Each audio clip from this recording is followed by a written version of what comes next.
Hi guys, welcome to my channel and how are y'all doing today? Today, I'm very excited because I have a very special guest. Trying to think of which side. There you are, over here. And very excited because I don't usually have interviews on my channel. So I feel very privileged and honored. And yeah, thank you so much for being here today. And why don't you go ahead and introduce yourself and let us know who you are? All right. Thank you, Abby. I'm Aren Forestsong, the Boujee Mystic. My pronouns are just the general ones: he, him, his, himself, all that, and when grammatically correct, they, themselves, or whatever. Um, but to be real, I feel honored to be here because I don't usually get a lot of interviews. Probably I don't know if it's because I'm just not active enough, or maybe it's like a just being a small channel, something like that. But I always these are some of my favorite things in doing these interviews, and getting to know each other better, getting to bounce off personalities and everything like that. This is one of my favorite things. I wish the community did them more often, honestly. Yeah, that's why I'm here on YouTube, man. Like I want to get to know other practitioners and other witches and occultists and it's just I feel like it's just like a nice community um especially since it's online. Like I love to meet up with witches in person, but I'm kind of introverted, so it's nice to just have that little community online. Um so yeah, I feel you. And I'm so excited that I can give you this moment too. Because I feel like whenever I'm looking through my subscriptions, for some reason I miss a lot of your videos. I don't know if it just doesn't pop up or I don't know. Yeah, I don't know if it's because I'm not sure why, but maybe this will help push you in the algorithm. I don't know. I don't know. We'll see. But thanks for being here. One thing about that, I don't know if everyone's aware of this, but something that I've taken the practice of is double tapping. Well, I'm also using my mobile device, so that might be it. But I double tap the subscription button, and the first tap subscribes, but then the second one will pull up a box, a drop box or whatever, and then it lets you know the notifications. So YouTube doesn't put the all automatically, so you're not gonna get all the notifications if you just hit the subscribe button. You gotta click the bell or hit the subscribe button again to get those options of how many times you want to be notified by the person. So if you're wondering why, or someone else is wondering why, that might be it. Maybe you need to adjust the notifications. Okay, that's a good point. Maybe that's what it is because it's not just your channel. It's other channels too that I'm like, oh, I missed their three past videos. Like, how did I? Of course, I'm subscribed to a million different channels too, so that doesn't help. But that's good to know though. Thank you. Okay, so and I will have his channel, the Bougie Mystic, linked in the description. So please go check out his channel, show him some love. So, first question is when it comes to your personal practice. Hold on, let me make sure I'm asking this right. When it comes to your personal practice, what labels do you use? Do you use labels like witch, spiritualist, occultist? Do you use any labels? What do you prefer? So I'm actually going to refer to my notes as well. I know I told you that off camera, but just so everyone knows why I'm looking down. So I kind of broke this question down into three, uh, I guess, categories to answer it. So publicly and mundanely, I kind of just keep it along the lines of folk traditions, folk beliefs, or a folk culture type of thing. Especially when it comes to work, I just feel like that's the easiest way to explain that to people. And when I say public, I mean those not within the magical, esoteric, occult community. So mostly just the people I work with. But then on within the spiritual, magical, esoteric community, but on a public scale, I do use the word witch. Again, I feel like it's a little easier to explain. And also when I'm on here, I'm not always sharing cultural stuff. So I kind of feel like that was the best word, but I do use it in the, or excuse me, spell it in the, I think it's Old English. I use the WHYTCH.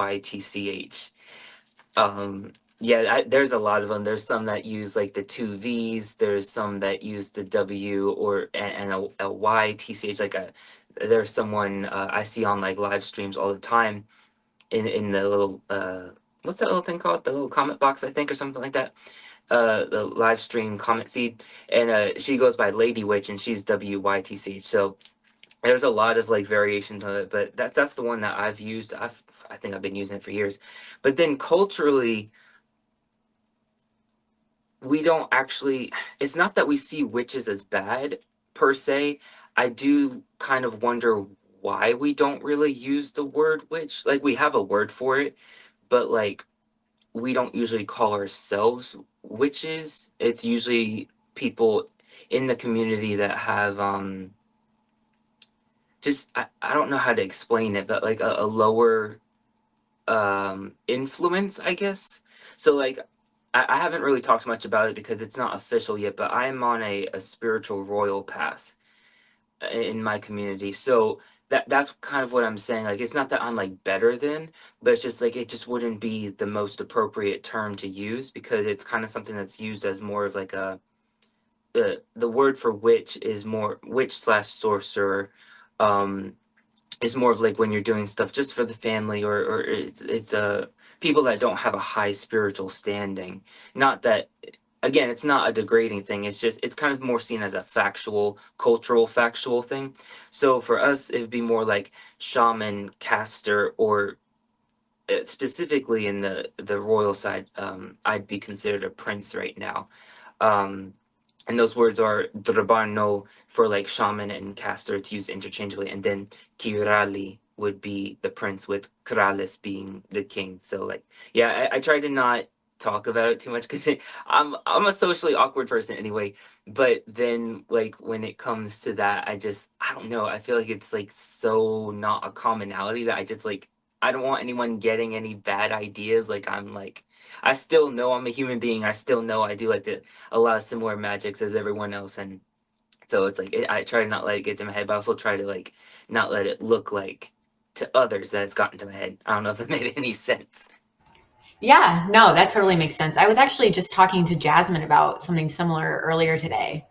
We were talking about the label pagan and how some people kind of like loop witch and pagan together, but really they're two separate things. You can be both, right?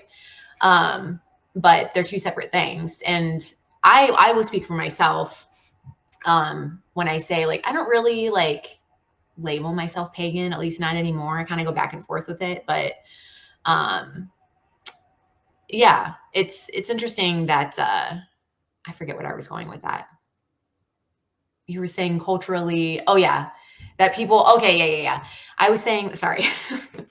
I was saying that even like back in the day though, like the actual like pagans, the old religions and everything, you know, even some of those groups wouldn't really recognize or like uplift a witch. Do you know what I mean? Like kind of like you were saying with like your culture or whatever. It's like it's just interesting that some people like use pagan or witch interchangeably or like witch with like any kind of other like you were saying sorcerer or shaman like interchangeably. It's like um and also kind of like what you were saying too with saying like you use the label witch just in the sense of like publicly or like to make it like a little easier to explain. Like sometimes when people ask me like, well, what's your spirituality? If they find out I'm a practicing witch, I'll just be like, well, I'm a pagan. You know, like even though I don't really fuck with that label, like it just kind of like makes it easier. You know what I mean? Like it can like complicate things. I mean, I'm willing to have that conversation, you know, but I don't know. It's kind of hard for people outside of the occult, and it depends on who it is. So, um, thank you for sharing that, though. Would you mind sharing a little bit more about like the royal path that you're taking? If not, that's totally fine. Yeah. So I guess I'll just like share. So like it's the official well, first of all, I need to say it's potential. So basically, what's going to happen come March? It's going to be the 27th, I believe. I forget exactly what date it is, but it starts on the dark moon after the vernal equinox. That's when my essentially it's a trial. And so what happens is before you actually get coronated and get the title of being the in my case, since I'm a male, it'd be king, but sometimes or some years, some reigns, it'll actually be a female. So like right now it's a female, so it's a Rani, a queen. But at all times the general term would just be Raj or sovereign. Um, but you have to pass a trial first, and it's a full moon cycle. So from dark moon to the night before the next dark moon, and then that next dark moon for usually it's a week, because of work and mostly just work reasons and having to like get back and not being able to take all the time. Excuse me.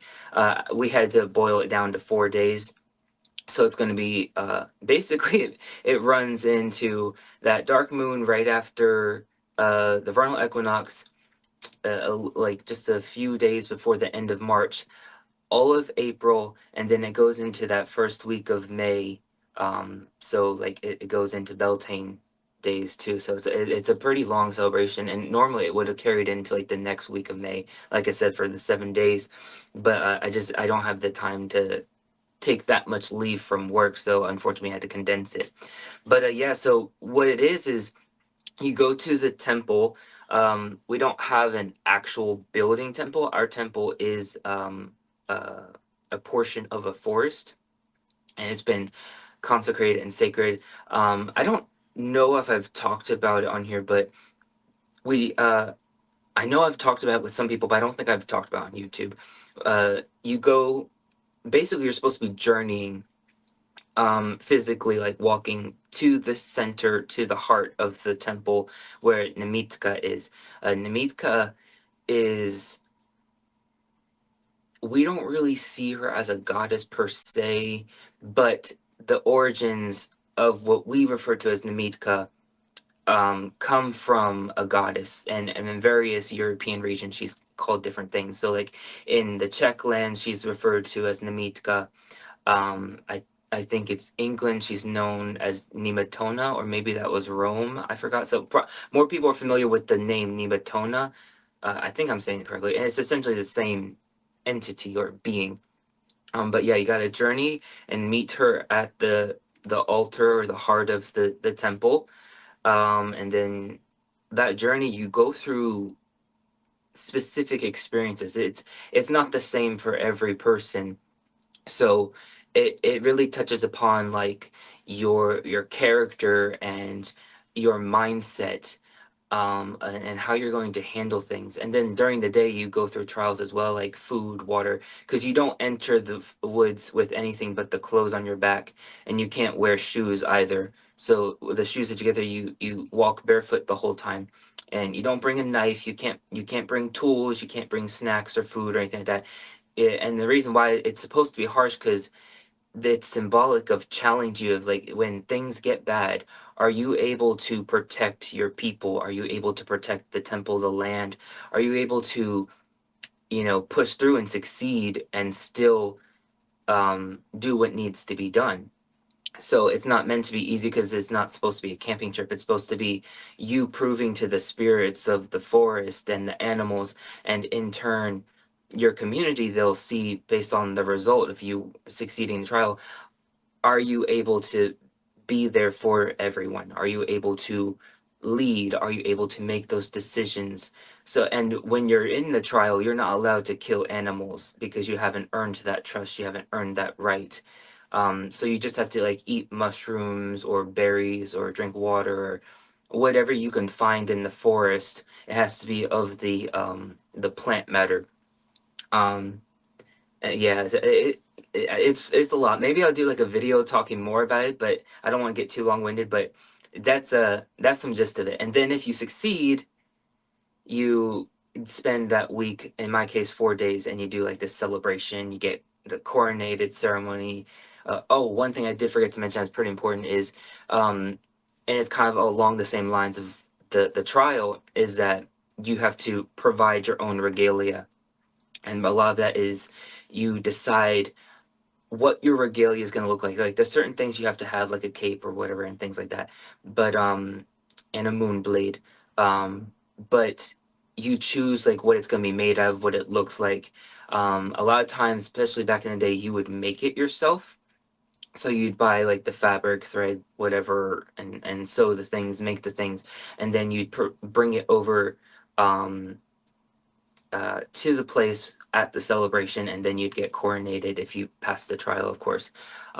So mine is kind of more like touches upon like the stories of the people, because I wanted to be like a walking embodiment of like multiple stories. For example, um, and this will be the last thing I say on it, because like I said, I could just make a video going more in deep about it. My moon blade, or the sickle, is made from a railroad spike, and that's connected to our story with the railroads during the Holocaust, and how we would send out runners to collect as many railroad spikes as they could carry, so we could make the mazuas for people to stay protected during that time. Depending on to avoid going on, because the railroads for the Holocaust were, for those that don't know, they were created as the camps were being created, and they were meant to connect the camps together, so that way when you were at a at one type of concentration camp where it was more of just a transportation center to the extermination camps, they'd use the railroad. So that's why we would get those used railroad spikes, and we do our magic on it. The mazua actually comes from the Hebrew word mezuzah, and that prayer, it's like a piece of parchment handwritten in Hebrew script, and it's meant to be protection, but we kind of have our own thing on it. But like, yeah. Anyway, the whole point to me talking about that was the railroad spike sickle, and that's what it's in reference to, like no longer being afraid, because there's this fear of railroads that's still kind of present in the community, and I am using that symbolic railroad spike sickle as a means of conquering the fear of the railroad and using it as a tool. And I almost like a reminder is like we use railroad spikes in our magic. We don't have to be afraid of the railroad. But there's like lots of these little things like don't stand on the railroads, don't play on the railroads, don't go near them. Even when we're collecting railroad dirt that we use in our practice, it's like a in and out.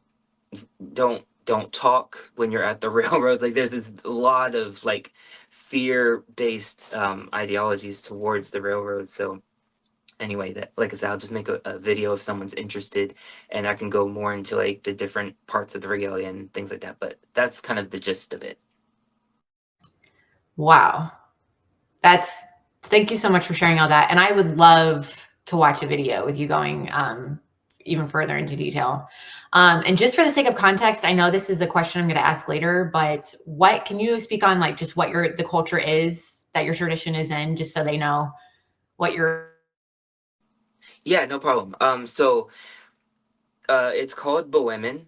Technically, that's I forget exactly what the word is, but it's a word that basically means like a public name. We actually refer to ourselves by a different name, but because we have the ideology of names are sacred, we don't publicize that name. So for lack of a better term, we just go by Boemen. And Boemen comes from the French word Bohème, which means Bohemian, and it was in reference to when we were in Bohemia pre-Holocaust. Um, and basically, you can look up Bohemian Romani, and that'll pop. I think it's just a Wikipedia page, if we're going to be honest. There's really not much information online, which is why I try to like share it, because like there's no written accounts of it. And Wikipedia says like the language is extinct, and I think they also say that we're extinct, so that's a little awkward. But yeah, so we're a Vitsa, a clan, a specific facet of the collective Roma community. And for those that don't know what Roma is, you're probably more familiar with the slur gypsy. That's what the Roma are. Um, Roma is Ram, or Roma is what the people are called. And then the language would be Romani, Romanes. It can be either one of those two, but that's why you hear me say Roma, because um, it's just the term for the people. But yeah, and for other context purposes, because I've gotten so many of this, is that no, we're not Romanian, and no, we're not Italian.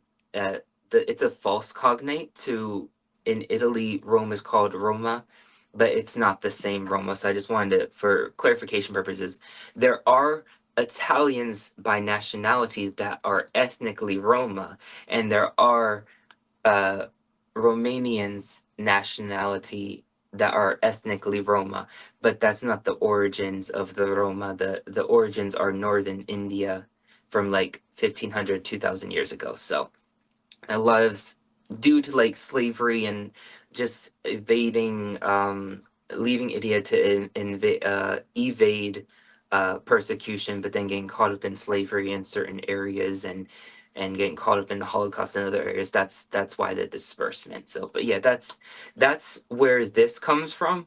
I'm not only Roma blood, hence why I'm very pale.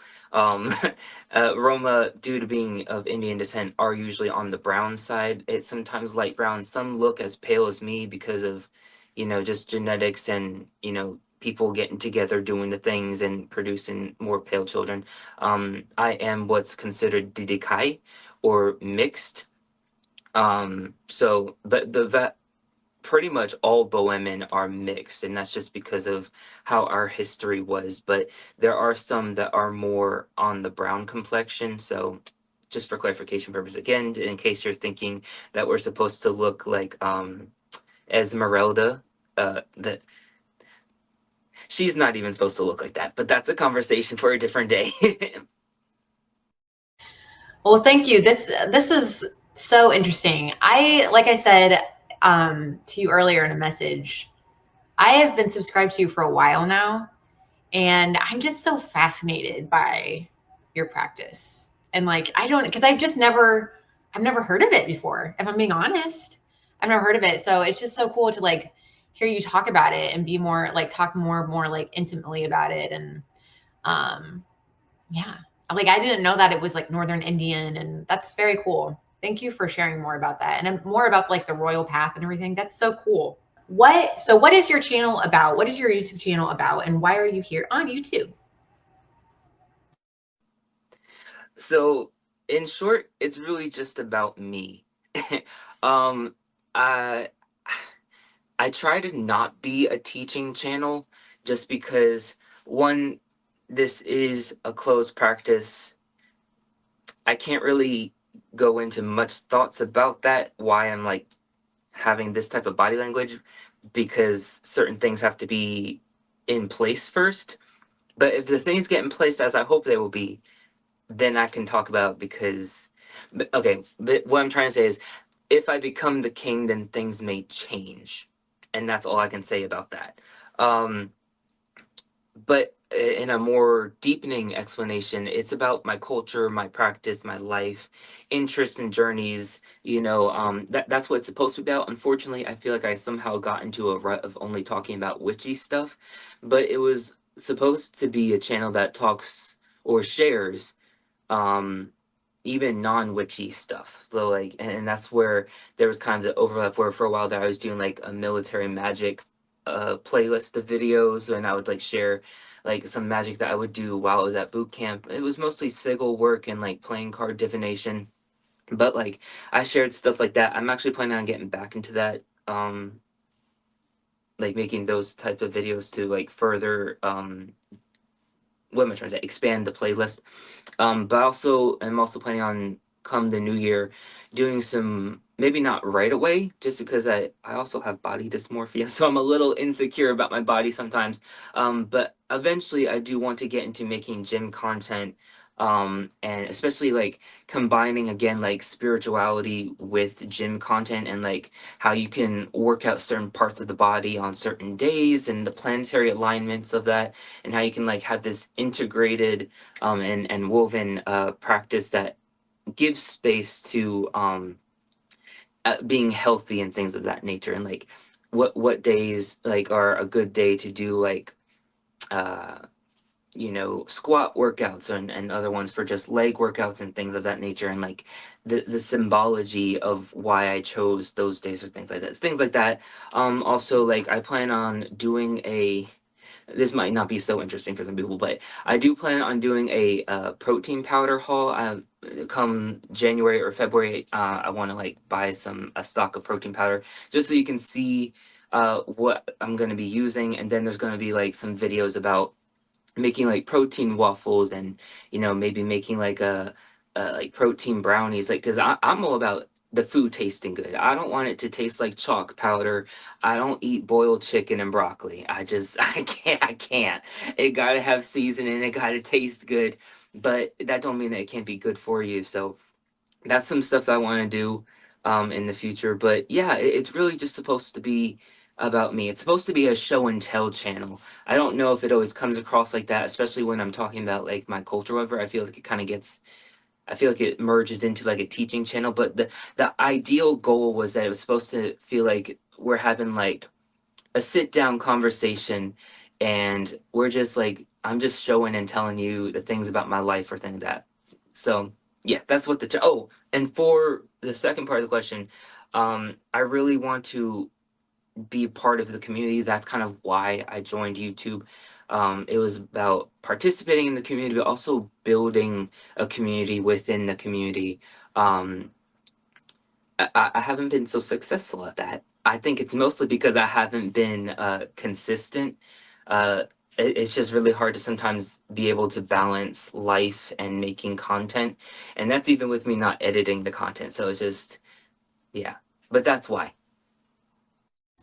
Yeah, dude, it's hard. Like, especially, I mean, I know you know that had a kid last year, so that was especially that first 6 months for me. It was just like I stopped gaining subs for a long time because I just like wasn't uploading. Like it's so unfair. It's like damn it. It's like my your content doesn't get pushed if you stop uploading for a while. It's hard to find the time. I get it.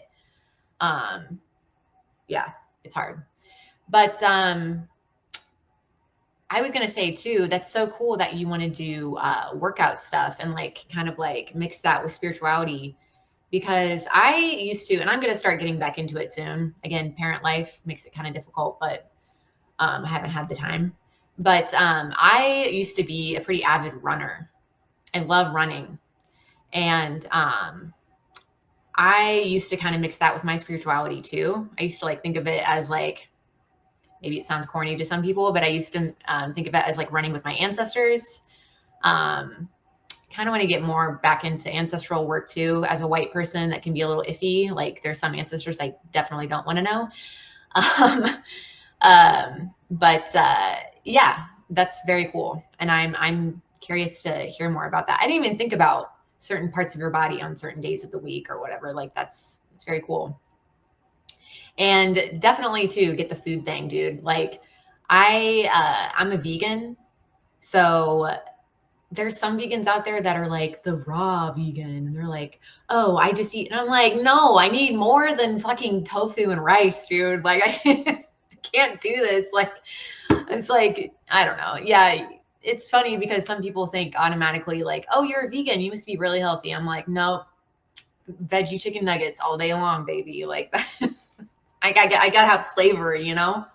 So tell us about your personal practice. I mean, you've already kind of like tapped on like your tradition that you're a part of, right? But more about like your personal practice. And then I know I have some bullet points underneath that too, so you can just go through it and just cover all of those however you want. But yeah, tell us a little bit more about your personal practice. Okay, I'm definitely gonna refer to my notes for this one because of all the bullet points and everything. But my personal practice is, honestly, it's still very much a reflection of the tradition because it's the practice is very solitary in nature.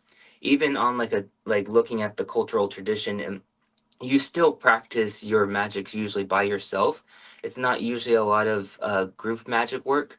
If it is, it's usually not for good reasons. Usually it's because you have to like you're doing like a curse on some type of politician or whatever, or that we had this one story where a bunch of people, and it was a more of a what's the word I'm trying to say, communal gathering, and it was because this one individual was just um they were just using their magic very dangerously. It wasn't even about like dark magic, white magic, or anything like that, but it was just like they were doing very harmful stuff, which was drawing attention to the community in very bad ways. And so the community came together and basically stripped them of their magic and that's something I've been like considering making a video on, um, because it our magic is believed to be like an actual physical part of ourself. It's not like something that we just believe in or something that we just do. It's like it's kind of like in the movie The Golden Compass and the dust and how it's their little animals and how when you cut them it's like causing physical pain. That's what our magic is for us. Like it's a part of our being. So when the stripping of magic that ritual is it's not taboo, but it's very strongly avoided because when that magic is stripped, it doesn't just inadvertently, like not on purpose, but it inadvertently also kind of brings an estrangement to you in the community.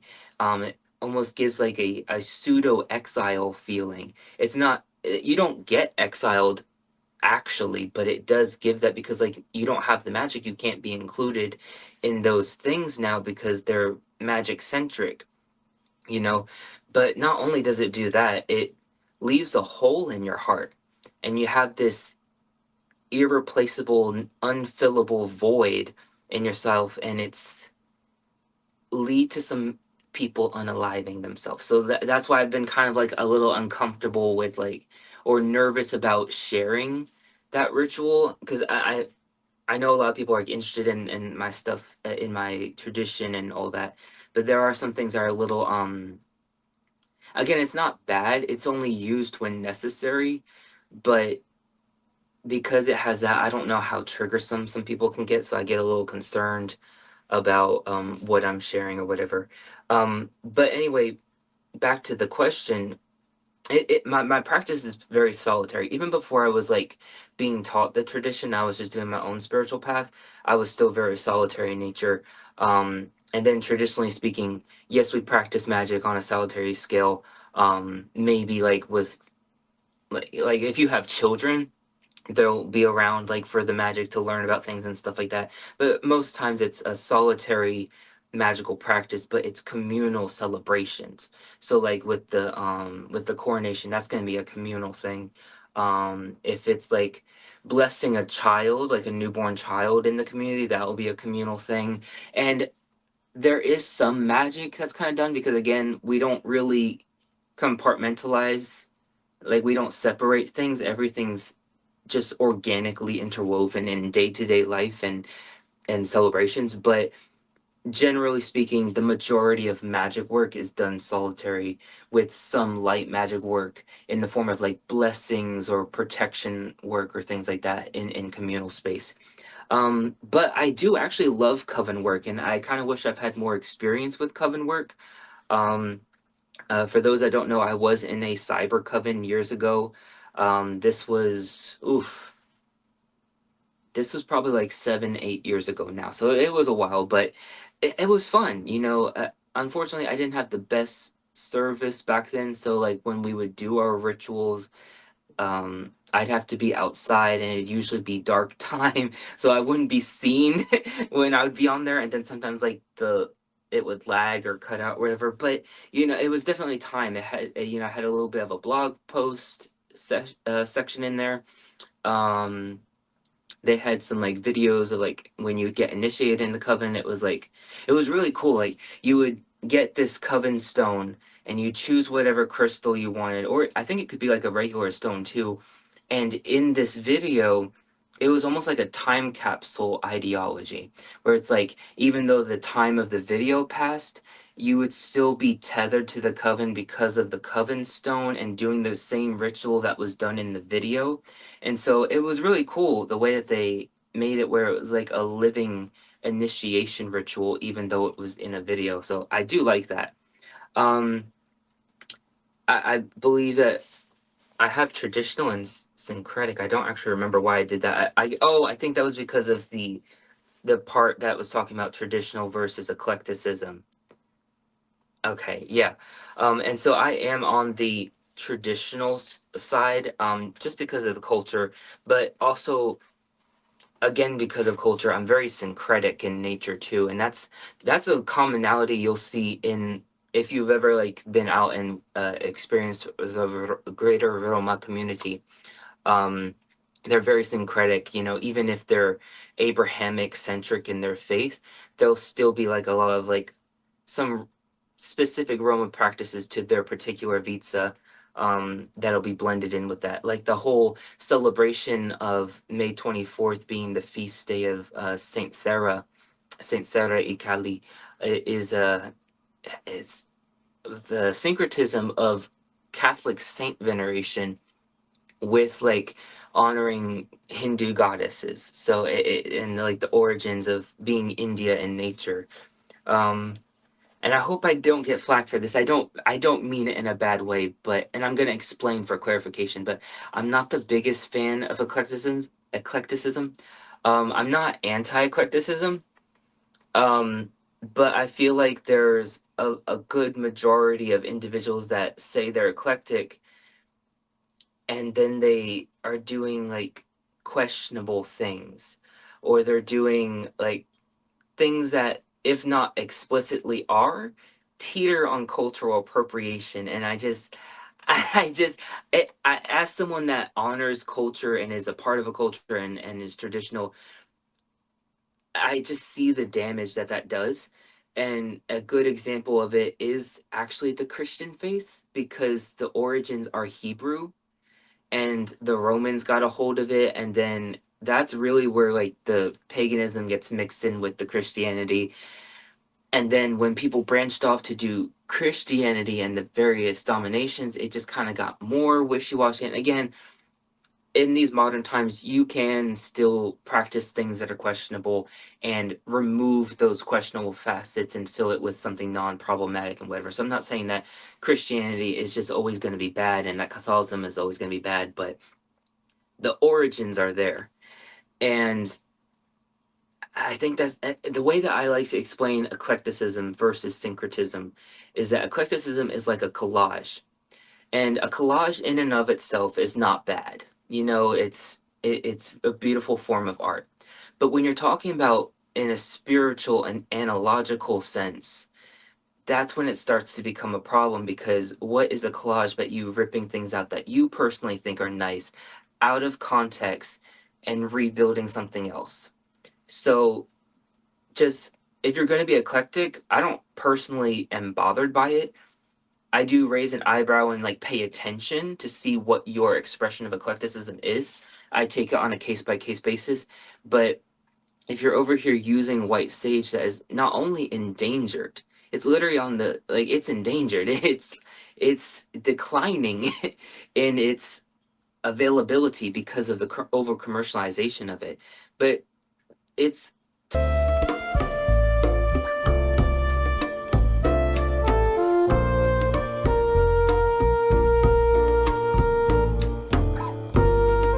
tied to a closed practice of the indigenous people of the Americas. And they've repeatedly asked us, begged us, very respectfully, very nicely, which they don't have to do because they've been marginalized and disregarded for centuries. But they've explicitly asked the spiritual Wicca, magical, earth based community to please stop partaking in buying the white sage, or if you're going to, at least get it from like an indigenous source, so that way, you know, it pays it forward and gives it back to them. Or grow it yourself. I think some of them have even been fine with you growing it yourself, because you're not taking it away from the land that they harvest it from. There's like this whole like ritual and sacredness of harvesting it off the earth, not just growing it in their own spaces. And that's being taken away because of the over commercialization of it. And so if you're using white sage, I just get so disheartened because it's like, these people have, you know, they were part of the Trail of Tears and getting dislocated and displaced in their own home. And it just, the story really gets personal to me, even though I'm not, mm, I don't know if I want to get into that. Anyway, yeah, never mind. I'll leave that comment later. But yeah, again, I don't have a problem with eclecticism. It's just about, you know, taking things out of cultural context. Cultural context is so important to understanding a religion. Like, one, for example, for what I do, even though I'm not Hindu, one of the things I try to do is I'll work with Ganesha, because He's such a prominent and a central figure in the Hindu religion. And I also do it as a means of reconnecting the ancestral roots of the Roma back to India. So that's why I do that. I try to learn as much as I can about the cultural context of working with Lord Ganesha, and I personally think that Lord Ganesha is probably like one of the best ones to start with, because to compare it to like hoodoo, and I only say that because I feel like a lot of people like read about it, even if it's not correct information. Uh, the way to put it simply is that Lord Ganesha is almost like Papa Legba, that road opener type of thing. That's probably where their similarities end, though, if I'm gonna be like completely honest. But that whole like in hoodoo, at least from what I've been hearing, I don't know how accurate it is, but like they'd go to Papa Legba to open roads before going to work or Orishas or things like that. It's kind of that same thing with Lord Ganesha. You go to him in some forms of Hindu to open the connection with the other deities and things like that. But to finish it out, um, eclecticism is like a collage, ripping things out of context to make something. And I'm not saying that your practice isn't beautiful, but you've taken things out of context, and it's just sometimes those contexts are very important. And then syncretism would be like a slab of marble where it's like more organically blended in. So you could probably think of like Christmas, even though there is some things that are like culturally appropriating, in my opinion, due to the Romans. It has become more of a syncretic celebration, and it's been in these, at least in these modern times, within the past, I don't know, 1 or 2 centuries, whatever, been kind of accepted as like a mixture of faiths. Um, I think that's all I was trying to say about that. Oh, and then there was the right left hand path. So technically I'm neither, but both. And again, this kind of goes to like the culture. Um, I forgot to write some stuff down, but it's okay. I'd be forgetting some of the words, but I'll just use the English ones. So in our tradition, we have what's called a light walker, a dark walker, and a betweener.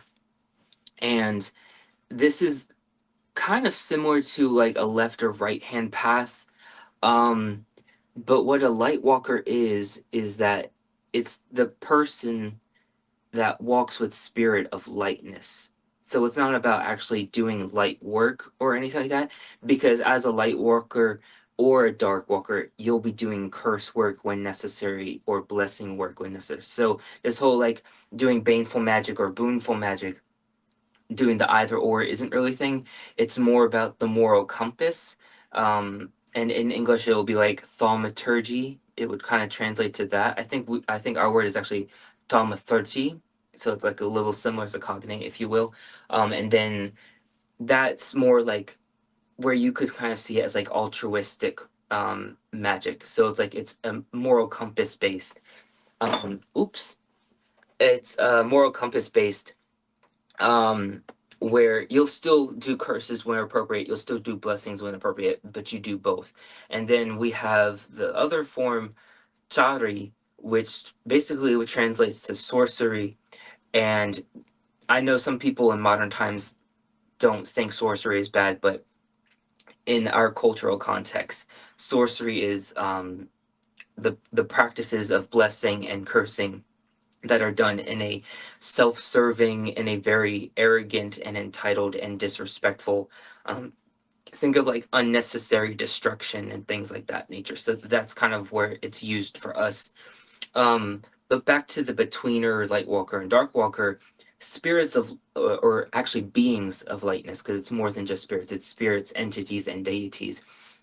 So beings of lightness are ones that would fall under order and truth, life and light. And then spirits of darkness would be the very opposite spirit, or beings, excuse me, that fall under darkness and death and chaos and trickery. So not, again, not good or bad, just differences in expression. Um, as a betweener, that is kind of self-explanatory. It means I'm both. I have spirit, beings of lightness and beings of darkness that walk with me. Um, the betweeners are actually not a very common thing.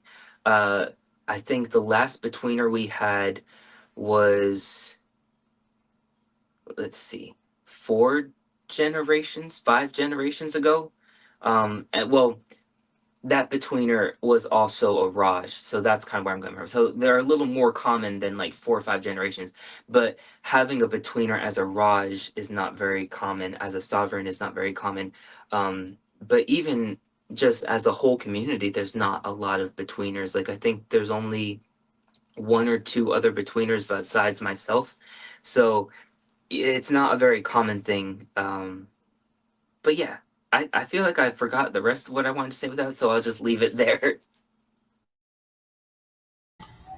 That's very interesting. That reminds me a lot of like the tradition that I'm a part of, or even just as a trad witch, um, honoring the dark goddess and the lighter white goddess. It's like they're not good or bad. They just represent different things. And for us, it's like, the white goddess is more kind of like what you were saying. The dark goddess is more like representative of death, representative of the dark half of the year, introspection.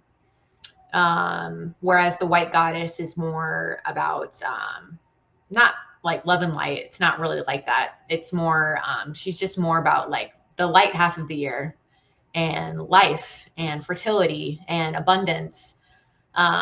So yeah, neither one is like good or bad. They just kind of represent different things. Um, Also, I totally agree about the eclecticism. Um, I yeah, I think that you can be an eclectic witch. There's nothing inherently wrong with it, but it can get problematic pretty easily. Um, I think that I agree the collage metaphor was perfect. It tends to be very like cherry picky, of like just cherry picking from this culture, that culture, this culture, and utilizing it in a way that benefits yourself, but you're taking it out of context, like you were saying, like you're taking it out of cultural context, and it can be disrespectful to that culture, at least in my opinion. Um, yeah, definitely can be very cultural appropriation for sure.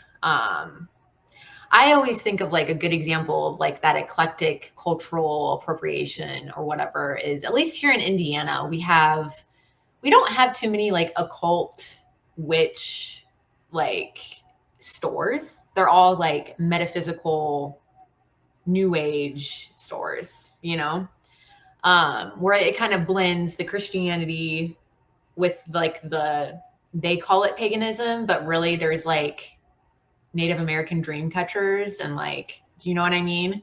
And it's like, first of all, don't call them pagan. That's very rude.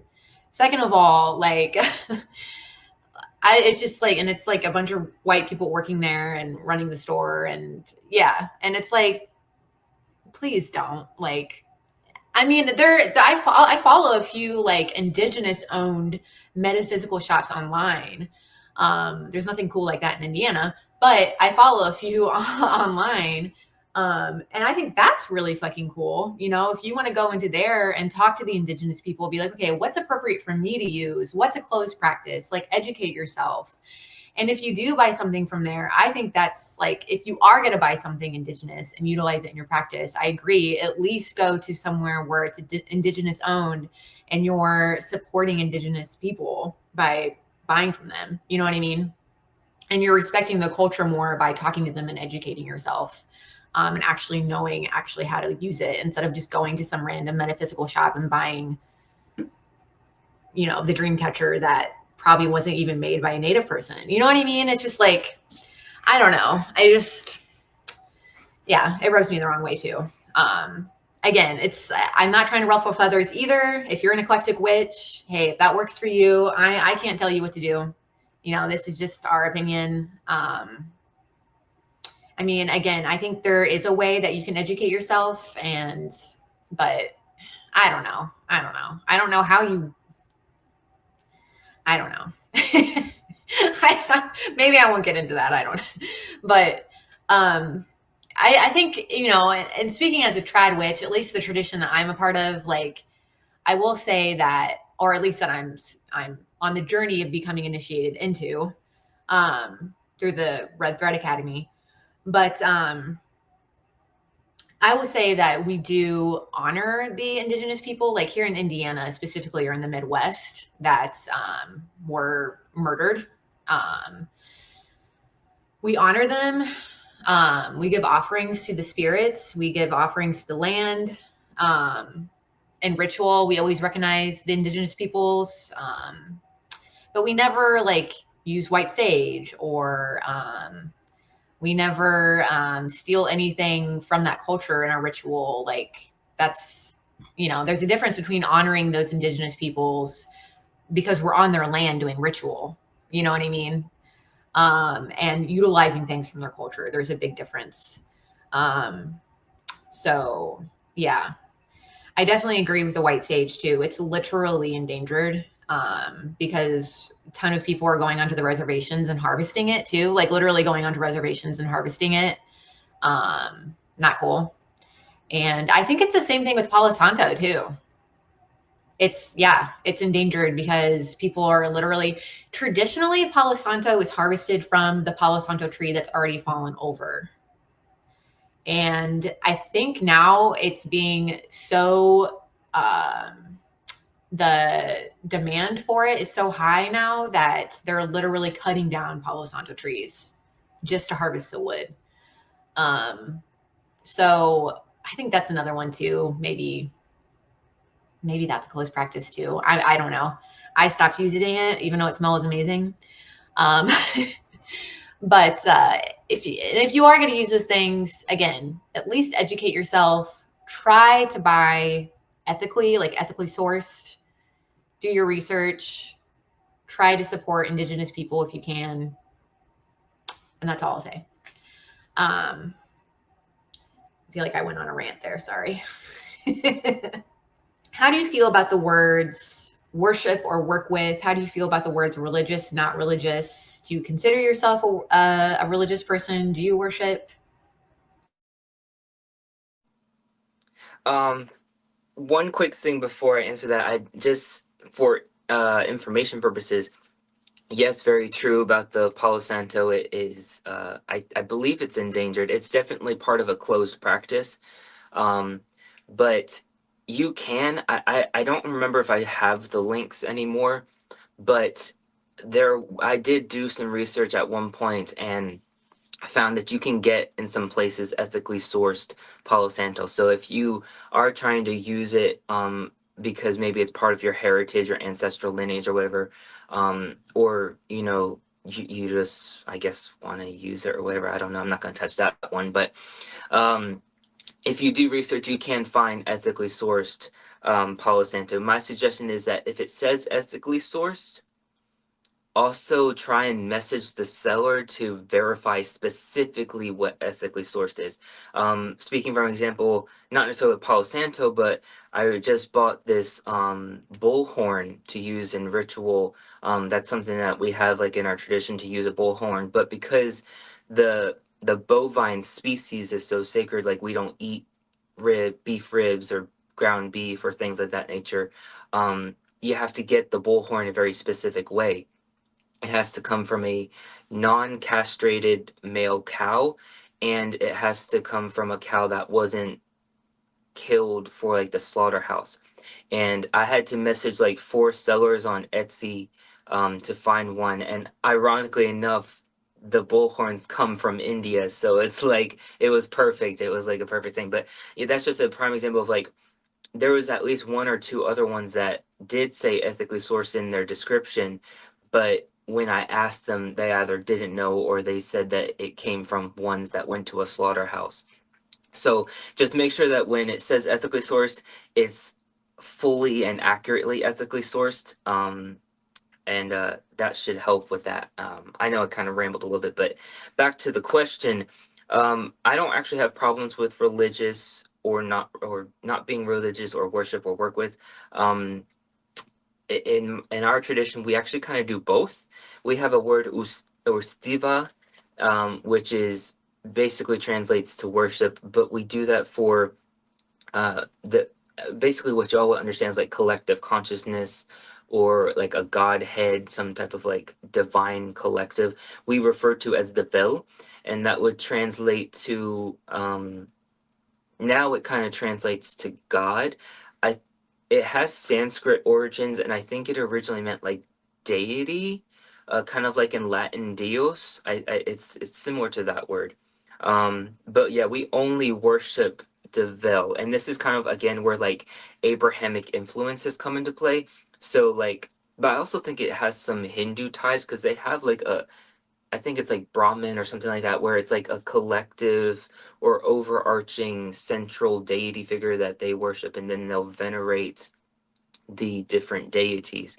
That's kind of how our tradition works. I'm trying to remember. I think it's called henotheism. I think that's the like philosophical term or whatever it is. But then we also have pachiv, which is honor, respect, or venerate. And that's done to like all other entities, to deities, to spirits, ancestors, include like all of that. So like we have a pachiv form of our practice, which is we'll work with in a honoring, respecting, and venerating way. But then we'll also have like a worship practice, and like, and they're actually very specific, like with specific actions being defined with worship, and other ones being defined for um, just honoring or venerating.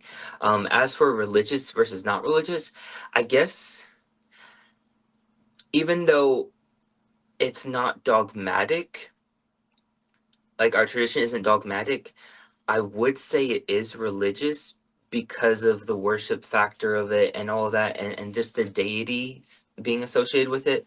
Um, our our term for the religion comes again from a Hebrew word. I forget how they say it, but we say halachah, and it translates to the way. I think in Hebrew it was like halaha or something along those lines. I don't think they have the glottal sound that we do. I don't remember.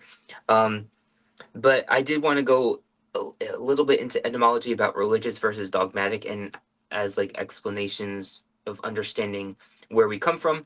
So religious comes from the word religare, which means to bind, and then religio, which is obligation, bond, and reverence.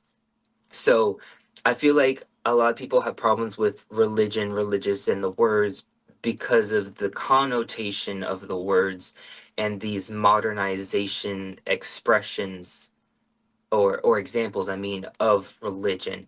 But religion was always about holding on to certain reverences and bonds and rituals and traditions and deities and practices, etc. It was always about it was basically an integrity type of thing. It was about what you hold yourself accountable to, what do you follow, what are your tenets. It's always been about that and being bound to them. Whereas dogmatic comes from dogma, or the word dogma is broken down to I believe this is Greek. It's like dokein or something like that, which is seem good or think, and then dogma would be opinion. So these religions are really dogmas, and then the religion would be what we refer to as spirituality. Honestly, based off of those etymological definitions. So I just wanted to share that there, especially for people who might have religious trauma or problems with the word religion, where they're trying to figure out how they want to use it. Maybe keep those etymologies in mind, and they'll probably help you with figuring that stuff out. Yeah, I'm actually in the past year have been taking back that word for myself. Because I definitely used to be someone who like put my hackles up as soon as I heard that word because I have religious trauma, you know?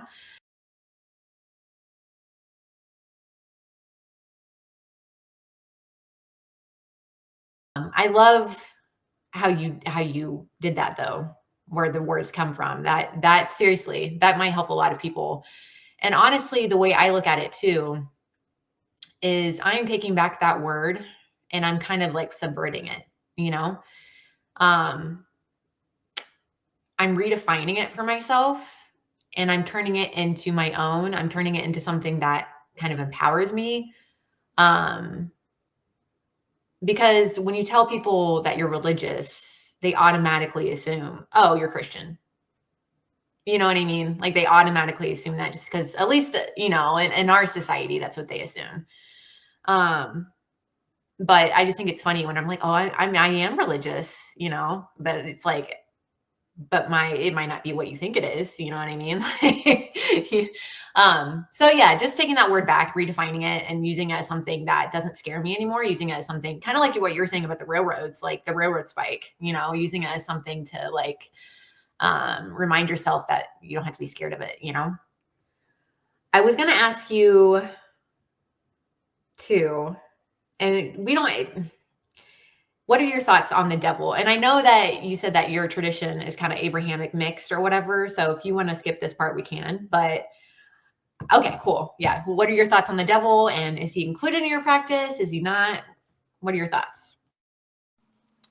Yeah, I'm not bothered by this at all. So even though it's has some Abrahamic influences, it's more about like the Abrahamic influence is kind of more of like saint work, and then maybe through like the Jews with Hebrew with certain words and stuff like that. Um, and then like working with Psalms and Proverbs, and then maybe a little bit of the first five books of the Bible. But we don't even really do much of Bible magic, to be honest. Um, that's the majority of the Abrahamic influence. We actually, as Bohemian, as our community, we actually don't believe in a devil. We don't believe in we don't believe in like a Christian devil, and we don't really have any type of horned figure like trad craft devil. We don't really have that either. Though, in my opinion, I feel like our folk deity Baphomet is very Tradcraft like. There's just a lot of similarities on it, and I'm not sure how those similarities got there. I don't know if maybe it was like when they came to America and like the Southern Appalachia. I don't know if that influenced it or not. Um, but I do see a lot of similarities, especially when like Jasmine, I think you also were like talking about the colors of the devil. That brought a lot of similarities with like our Baphomet work as well. But we don't actually work with like a devil, like an all evil force. There is a word in the collective Roma community, Beng, and some say like Benga or Bengi, or there's like variations of it, and that in this modern time has in the Abrahamic clans of the Roma translates to devil, but for us, um, I have it written here, force of ultimate destructive chaos, and it's actually seen as more of like a chaos current as it's we like to symbolize it, or not symbolize it, sorry, what's the word I'm looking for, use the analogy of a black hole as being the portal into Beng. So like even the black hole isn't Beng itself, it's more of a doorway into Beng, which is basically this dark, damned, death abyssal void. It's kind of, it's actually, we kind of see it similar to like Alcatraz, but not a physical thing. And the reason why we see I use that analogy is because we do believe that there was at some point some type of what's the word I'm looking for, um some type of like adversary, maybe similar to the way that the Christians say it, not really sure. Um, we do believe that they're essentially imprisoned in Bend in that chaos current.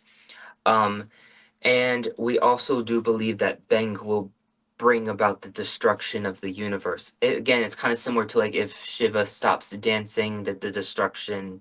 It's kind of similar to that. So for us, we kind of see that it's going to be uh, this Ragnarok, this ultimate end, will be from Beng, whereas the ultimate beginning is from Deville.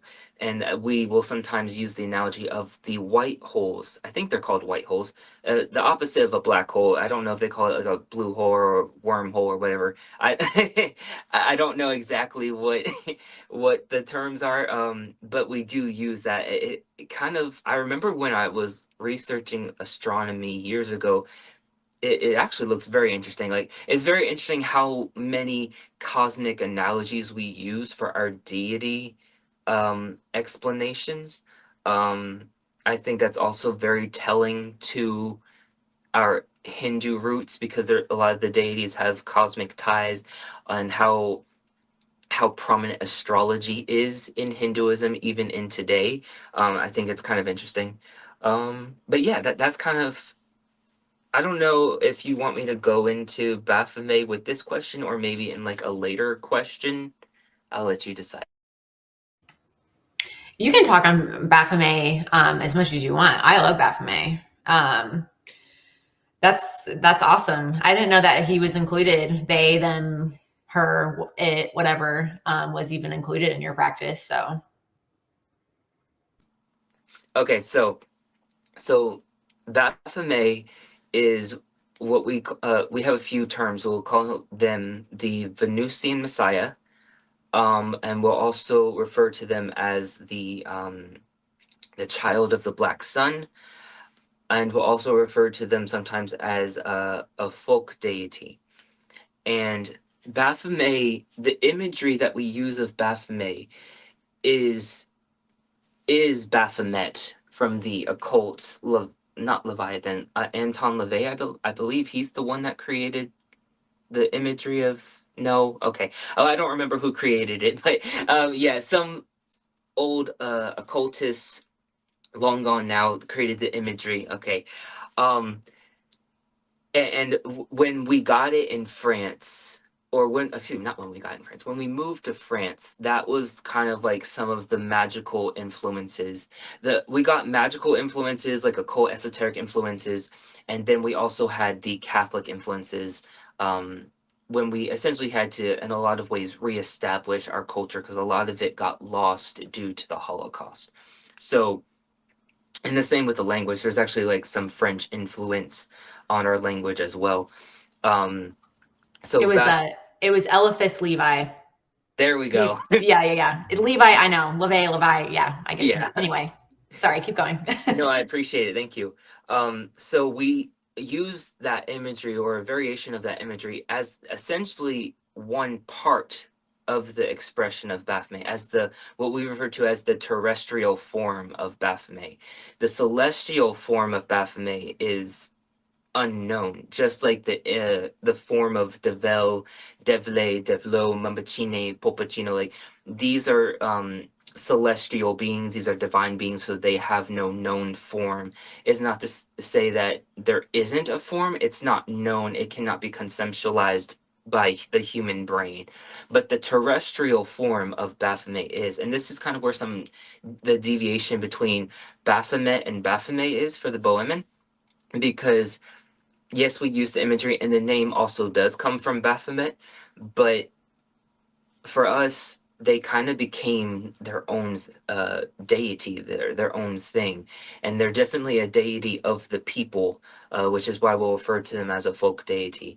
I don't know if that's the same for Baphomet. I believe so, um, but for us, Baphomet, the terrestrial form. Well, first of all, Venusian Messiah, obviously tied to the planet Venus, which is what's linked to morning and evening star.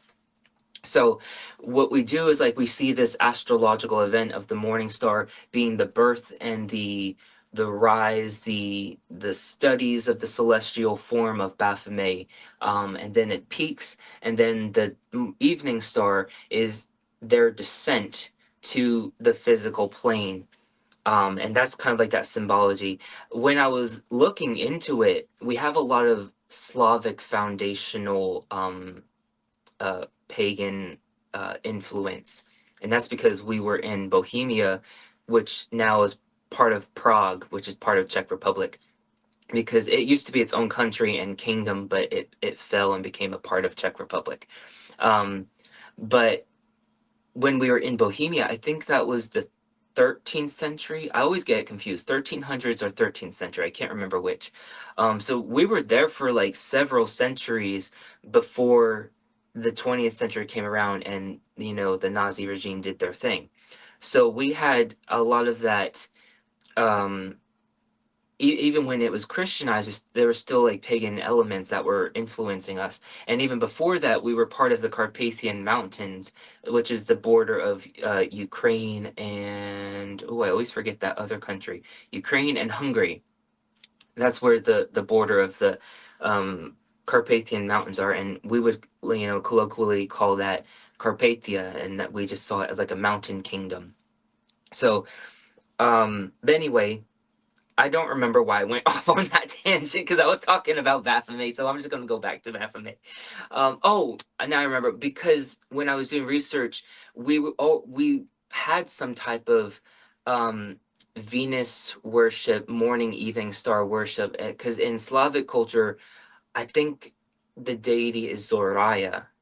So most likely we were working with that deity before coming to France and it becoming Baphomet. That's what I'm assuming. I have no proof on it. It's just what my research has led me to believe. But I really like to try and like know the origins, because there's a lot of origins that I have found that weren't known in the community, and but there's still a lot that aren't known, and that's one of them.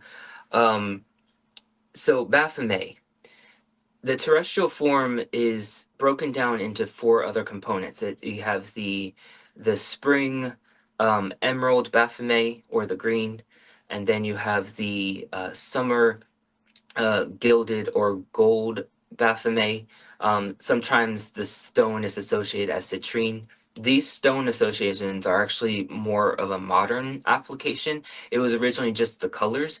Um, and then the red Baphomet, or the ruby, for the autumn, and then the black, now we will say obsidian Baphomet, for winter. And there's these different, it's the different condensations. It's actually kind of funny because it kind of ties again to the alchemical nature of Baphomet. And it's the coagulation, essentially, of Baphomet, but we don't really refer to it as coagulation. It's kind of, I think the word we use is like condensation. So we kind of treat it as a water element type of thing. And that's probably because we associate water with Baphomet. Like he comes onto the earth during low tide on a dark moon. So we'll go to the ocean on low tide at a dark moon, but when the low tide's in the middle of the night, when it's dark outside, because there's like two low tides. You'll have one in the day and you'll have one at the night. Same with high tide. Um, so we'll go there when we're doing our ritual to welcome Baphomet in the various forms. So the first dark moon after the vernal equinox, during the low tide at night, is when we'll do that spring version, and then obviously the same but for summer solstice, same for autumn equinox, same of that nature. And basically what it is that when they're in the spring, the green aspect, it's more of like a green mist. That's how we associate. So there's no form, it's just a green mist that descends and quickly goes into the forest, into the woods from the ocean. um, and that this brings in the virility and the fertility and the wild hunt, all of this very primal fecundity type of stuff onto the land, which is also interesting because it kind of reflects in Slavic culture the Rusalki, or the Mrvka, I think is in another language. And they, before they were like demonized by the church, they were generally believed as the ones that would bring fertility to the land when they'd come out the water, and the water would like nourish the earth. So it's kind of interesting how we kind of have that same thing. Baphomet descends into the ocean, and when the waters recede, giving way to walk forward again, it's like that water coming back. um then comes summer. This is more of an illumination aspect. This is where all truths can be revealed. a lot of times we'll see that the torch of the Baphomet is the specific symbol of the summer, and the torch illuminates lies and things of the darkness and any deceit. We'll actually work with the gilded aspect, excuse me, when we want to do truth revelation work, or if we feel someone's lying or whatever, especially on politicians, is a great way to use that. Um, but you could even use it on someone in the family or a friend, or anyone that you feel is being lying or deceiving.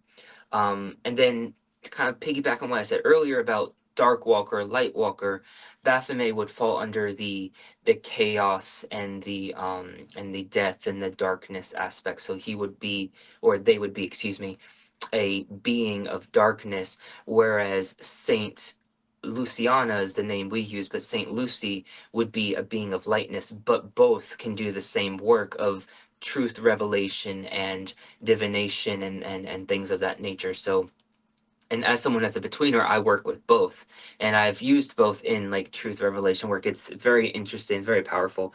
But come autumn, this is where we get the bloodshed and the very carnal, the first um physical embodiment, the first corporeal expression of Baphomet. So we went from like a very fine mist to like a very visible light to now a very the way that it's described is like the being is just really blood and bone and muscle fibers and tissues, like not even encased in skin. So it's just a very well, this is a nice way to put it, a very gory depiction of Baphomet, essentially. But this is this time of retribution work, of atoning for the ancestors, connecting with the ancestors, connecting with blood, blood sacrifices, things of that nature. So it's like a very a very blood centric time actually. And we also make things for each of the times for Baphomet. Like we have this I actually made a video on it. It's the Dushavani Lavari. This was made during that ritual of the golden Baphomet, and that's basically, this oil is can be used in like oil lamps. So if you want to do like illumination work or whatever, you can also anoint yourself or things of that nature for like having a clear sight and vision, but also knowing the truth, speaking the truth, things of that nature. And then for spring, we make a tincture from horny goat weed, essentially, and that's the one that we use for males. I forgot what the herb is. We have to use a different herb for females, and I forgot what it is. I'm sure I have it written down somewhere. But basically, we'll make something with either the horny goat weed or the other herb, and it'll be geared towards the wild fecundity, but also the virility for men and the fertility for women. So that way, and you will take it throughout the year until the next year, the next ritual, and then for autumn we make what we call Bohemian Rati, which translates to Bohemian blood, and it's this. It's really hard to compare it because there's nothing really to compare it to. It's kind of similar to Florida water in that it's that alcohol base with infused with botanicals, but it's not necessarily used for cleansing. It's used for ancestral connection. So like you'll still anoint the back of your neck, but it's for like the protection and the ancestors to mount you and protect you and always be with you. So there's that. And then for the winter, we this is kind of more of like it's hard to explain. The depiction is, it's almost like a shadow being, but it's still Baphomet, and it's more corporeal and solidified than the autumn depiction. But this is the time of like liminality and obscurity, and this is the type of magic that you can do to not be seen, and you can do work on people and they won't know what's coming. Or if you need to be hidden and protected, that's this is the aspect that you can use, and he'll or excuse me, they'll protect you for that. And this is also the primal time or the best facet of Baphomet to use for like dark divination, because we have dark divination and we have light divination. So like with the oil lamp, that's more of what we would refer to as like a light divination, so an illumination type of divination, whereas more of a dissension type of divination. So we kind of do that. It's a little different, but again, it like pulls upon the similarities and stuff like that. And for the winter, the thing that we'll make is a kalopani, or black water. Um, that's something that we use basically for like a scrying type of divination. So yeah, I think that's it. I use like a dark moon water, and I'll use that for scrying and divination purposes also. Um, but yeah, very super similar to the devil in red, the devil in black, the devil, very similar. And you know, when I say Abrahamic, also, I don't really do I work with Satan who has like the pitchfork and the Christian hell or anything like that? No, but yes, it's kind of hard to explain like my relationship. Um, it's like, yes, there's that Abrahamic influence there where, like, yes, he refers to himself when presenting to me as the devil. Sure. I pull from folklore that has the Abrahamic devil in it. Sure. Um, but yeah, I use like Baphomet is on my altar right now. You know, I have like a figurine of Baphomet on my altar right now. I mean, that's a face of the devil to me. But the devil, even though I call him that in my personal spiritual practice and in my witchery, he has many, many names and many, many faces. Am I going to tell someone else in their personal practice, oh, that's the devil? No, I'm not going to say that because that's rude. You know what I mean? Like, but I definitely do believe that he shows up differently for different people. So I just wanted to clarify too that, like, yes, there's that Abrahamic influence, but like it's also like a little bit of a subversion too, because like to Christians, the devil is very like evil, obviously, right? But to me, it's like, okay, well, you know, if you want to call all of these pagan gods, because basically what happened was, um, well, at least there's a theory, right? That basically what happened was the Christians demonized all of the pagan gods and basically called them all devils, right? And kind of like put them into one, calling it the devil, right? Give or take. Um, but so to me, it's like, okay, well, if he's, you know, if that's what you want to call him, fine, then I worship the devil. You know what I mean? It's kind of like a empowering type of thing for me. Um, so yeah, I don't know if that makes sense, but I just wanted to clarify. Um, I do have to get off here soon. Got to get back to my kiddo, but I do want to ask too, um, if someone new to like their spiritual journey, they're new to their spiritual path, and they approached you, what advice or what advice would you give them, or what would you tell them if they're just starting out? Oh, okay. Okay, yeah, I did write this one down. Cool. Um, so I kind of have a few things. I can't really just say like one little thing. I feel like that would just be selling people short. But I think you need to learn yourself. You need to learn what your affinities are, what are your natural tendencies, abilities, talents, whatever, and you need to learn your blood. I don't know what happened, but I remember like back in like 2014 and earlier, the witchy pagan community was like all about like ancestors and everything. And then it's like it seems like within these past 5, 10-ish years or so, people are like afraid of ancestors and afraid of ghosts. And I'm kind of confused. I wonder if it has to do with, like the rise of the woke ideology and like the calling and accountability of like people descending from slave masters, and maybe they're scared. I don't know. Let me, if you don't mind me chiming in. Yeah. So I think it's one of two things. I think it's mostly white people, scared of it for sure. They don't want to get into anything that they don't want to find out. You know what I mean? Um,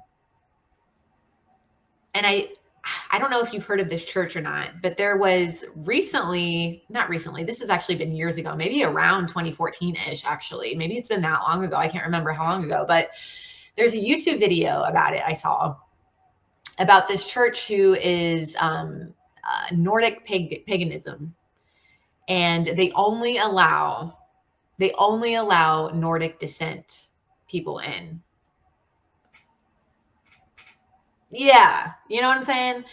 AKA, like, yeah, it gets a little white supremacy. Okay, like, let's just be honest. So I think ever since then, at least this is my theory, ever since then, that's kind of like put people off from getting to know their roots. Mm. Um, I don't know. I'm I'm interested in getting to know my ancestry for sure, and I have Yeah. for sure. Um, but I think a lot of it is like knowing that there's gonna be some stuff that I don't want to find out, but I probably should know. You know what I mean? Yeah. Um, so I think that's part of it too, is like that church, like, making white people feel like if they get to know their ancestry, they're like closing other, I don't know if that makes sense, but that kind No, of it like, does. yeah, Yeah. yeah. So I don't know if you've heard of that group. Um, Not that specifically, but I have heard repeatedly about like Asatru and Norse path, but also even like Slavic paganism, both of them being very if not teetering, sometimes flat out being very white supremacist, very pagan version of Nazi regime, like neo-Nazism almost. I think a lot of that is, first of all, there's just always so much diversity, both good and bad. So you're always going to have people that are problematic, that are taking things and using them out of context, kind of like what we mentioned earlier. And, they do it either accidentally or they're doing it because they personally feel entitled to.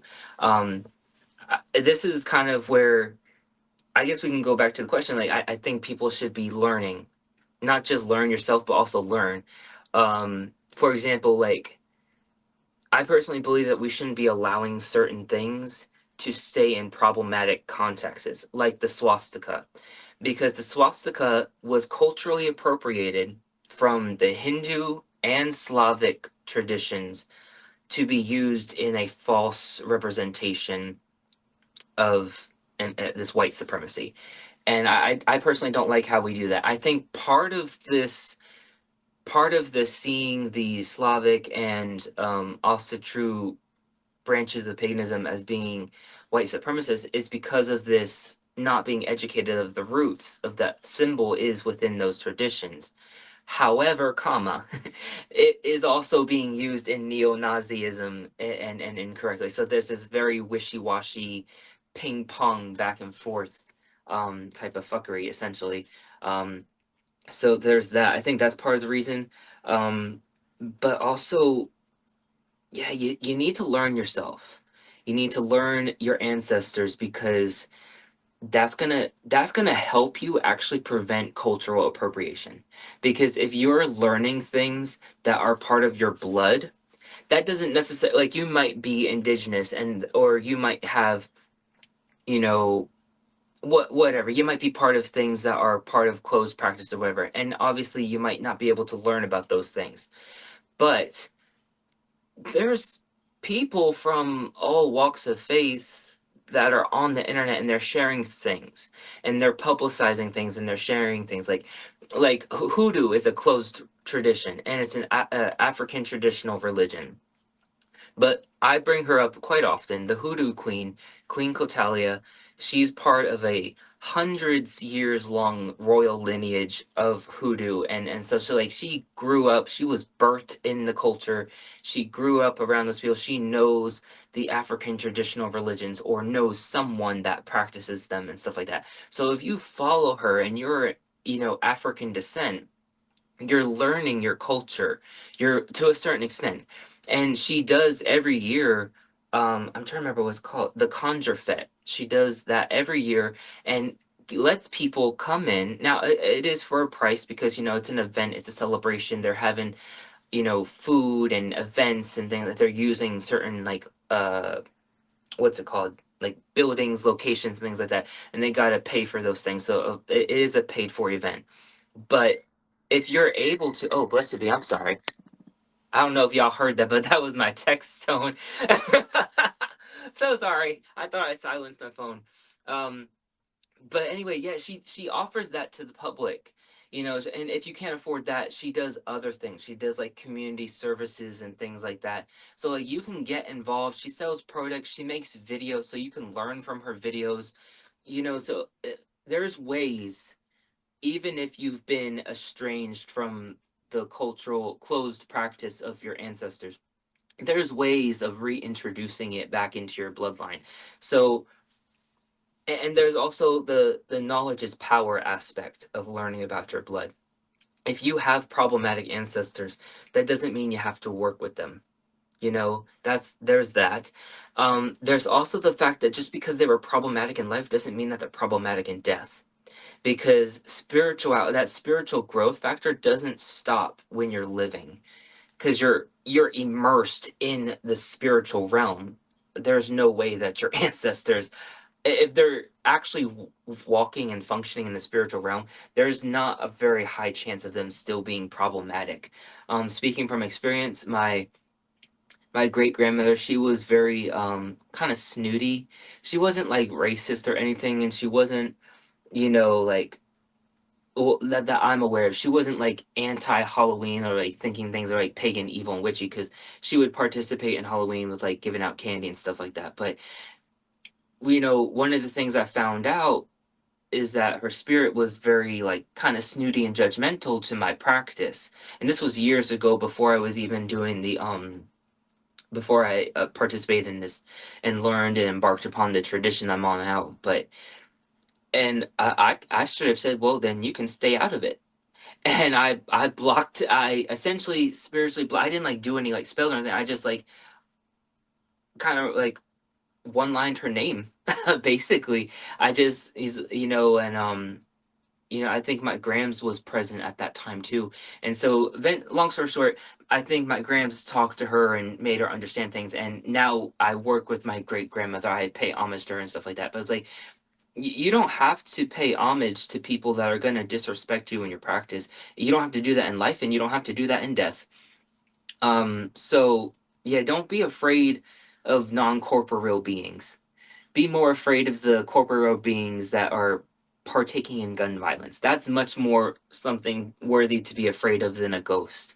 And that's not me trying to like invalidate or disrespect someone's fear of of the dead, but the living is much more frightening than the unliving.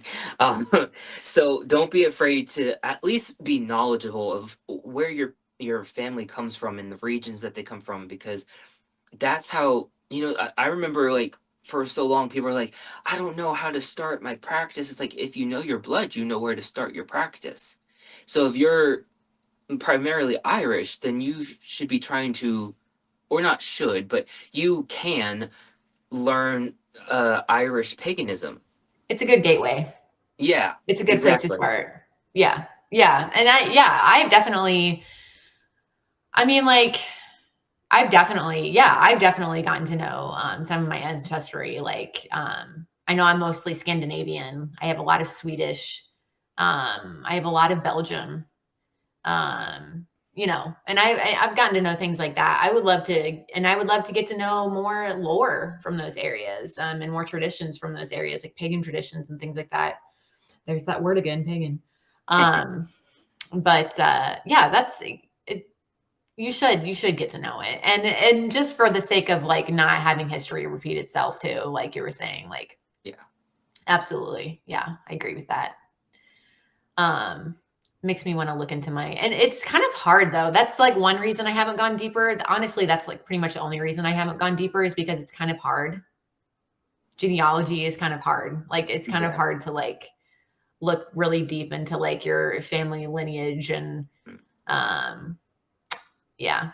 But Well, that's if you're doing like the record system or like ancestry.com. That can be right. really difficult. But you don't have to know specific names. If that's That's like, true. especially if you're adopted, if that's your situation, you're probably not going to be able to find specific names.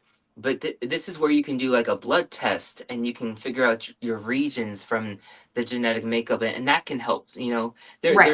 There's some loopholes, and it doesn't even have to be if you're adopted. Like if you don't want to know specifically problematic things, maybe that's just not good for your mental health right now. So you put it on the shelf for later. You can do the blood testing, and then you'll not know names, but you'll know Mhm. the regions that your blood comes from. So Mhm. Mhm. Yeah. Yeah, totally. Um I I feel like I was gonna say something about Baphomet too, and it's just now come back to me too. Oh, I was gonna say, I see him as, and I'm curious if like in your tradition you see him in a similar way, but I see him as like really like symbolic of like balance, like male oh female yeah, energy and masculine feminine energy and science and spirits and alchemy and yeah, like oh balance yeah, of pretty much everything. oh yeah, Um, absolutely. Yeah, there's like a the analogy I like to use for Baphomet is it's kind of like I believe it's drag that does the houses, mhm, right?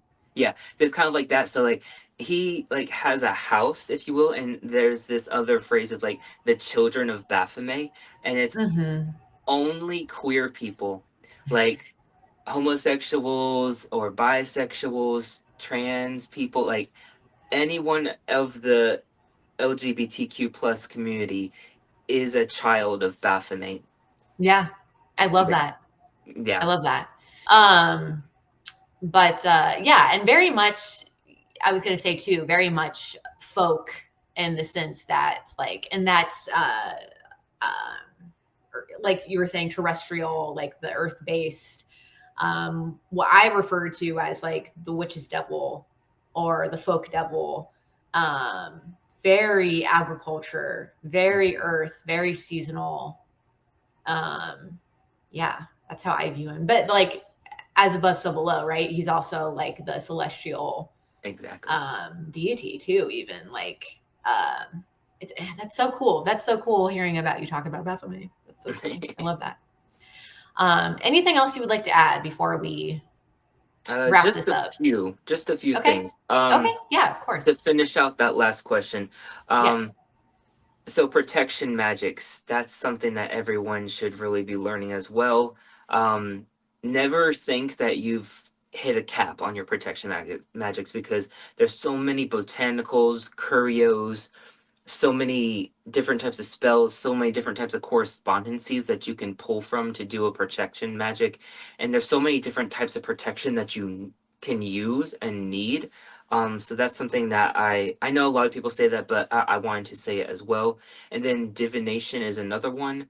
Um, Divination can really help you with your insecurities or your doubts, especially if you're doing multiple types of divination and you see the same types of messages in these different types, that can be a great way to bounce things off.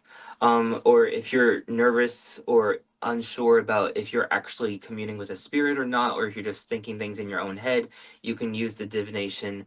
Or if you hit roadblocks when you're trying to like learn about your blood and your ancestors, you can do divination that way as well. It can also help prepare for things in your life. And then I guess the last thing I really want to say is patience. I feel like so many people don't have patience. It takes patience to build up the craft. It takes patience to learn. It takes patience because a lot of things take time. So you need that patience of that time between want and acquired, where you're making it a habit, where you have this especially if you're coming from like a completely polarizing background and now you're trying to do this pagan walk, you got to deconstruct before you can reconstruct. So you got to deconstruct all those things. And that kind of ties upon another thing I want to suggest, a little tangent. Maybe not so much a tangent, but a little mentioning of the importance of decolonizing and de-Abrahamicizing your practice. A lot of people, um, you can just tell when someone's done it or not just because of the way that they talk about things and how they bring Abrahamic, and unfortunately it usually will be the judgmental ones, like the judgmental parts of the Abrahamic faith, that they're bringing that Abrahamic judgmentalism, or I don't know what the specific word is, but It the judgment in Abrahamic yeah. religions. Like I piss off a lot of pagans when I tell them I work with the devil. Yeah, I like feel how like are that's you a good gonna be example of it. bothered? Yeah, it's almost like because they only view it as Abrahamic. Yeah. They haven't like unlearned that. You know what I mean? Sorry to interrupt you, but I No, thought you're that was a good fine. example. It's like clearly you have not like grown out of that God fearing mentality. You know Yeah. what I mean? So, but Yeah, and anyway, yeah, you're so right though, but that kind of also kind of piggybacks or circles around to what I mentioned earlier about like how you just need to learn. And like I think whether you want to be witchy or not, whether you want to be pagan or not, whether you're a Christian or not, I think everyone should be learning psychology and learning about not just history but also anthropology and like ancient civilizations and seeing how things are piggybacking off of each other and influencing another, and because a lot of people think that Christianity is its own this little bubble and it wasn't influenced by anyone or anything, and that's not entirely true. It's one of the most influenced by it's kind of like those Italian civilizations where there's like been layers built upon previous um uh like communities and stuff like that, and it's, or even those like memes or depictions where they show previous towns being the rubble underneath this current town. Is like that's essentially what Christianity is, and that's what Wicca is too, and that's what this neo-paganism is. Like everything's influencing one another. Now there is a difference between influencing and appropriating, and it's sometimes a very fine line. But yeah, so definitely. But also, like what I was saying, learn psychology because that's going to help you learn yourself, that's going to help you learn others in your family, in your communities, online, in person. It helps you better understand where people are coming from. It helps you be more empathetic and sympathetic, especially in the trauma portions of like some hurt people is a really real thing.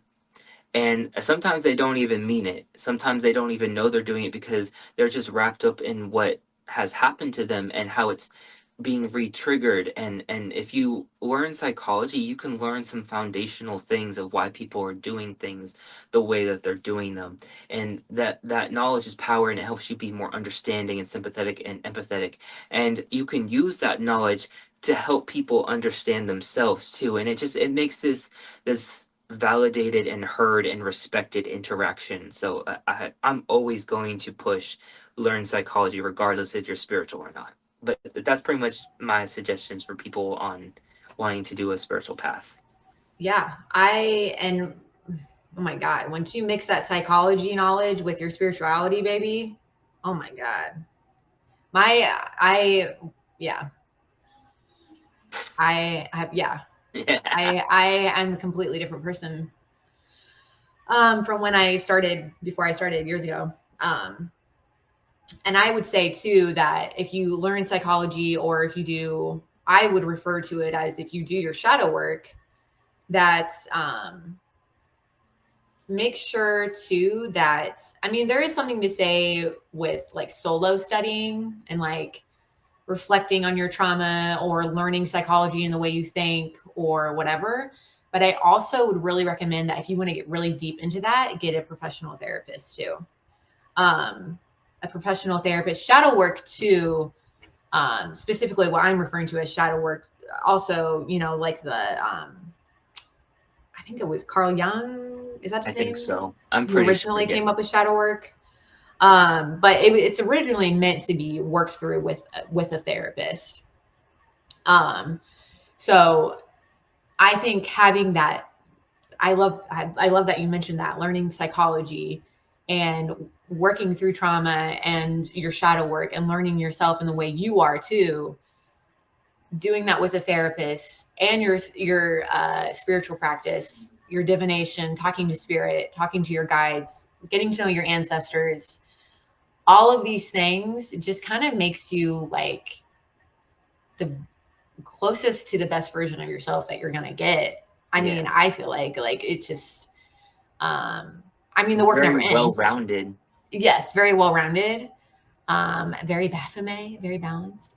And the work never ends, right? The work never ends. We can always become better practitioners, better people, better, not trying to be like, I'm the best version of myself. I'm not trying to like be like that, but like, um, yeah, ultimately you will become a better person because of all the blending of all these things. Anyway, sorry to cut you off. If there's No, anything you're else that fine. you'd like to add before we wrap this up.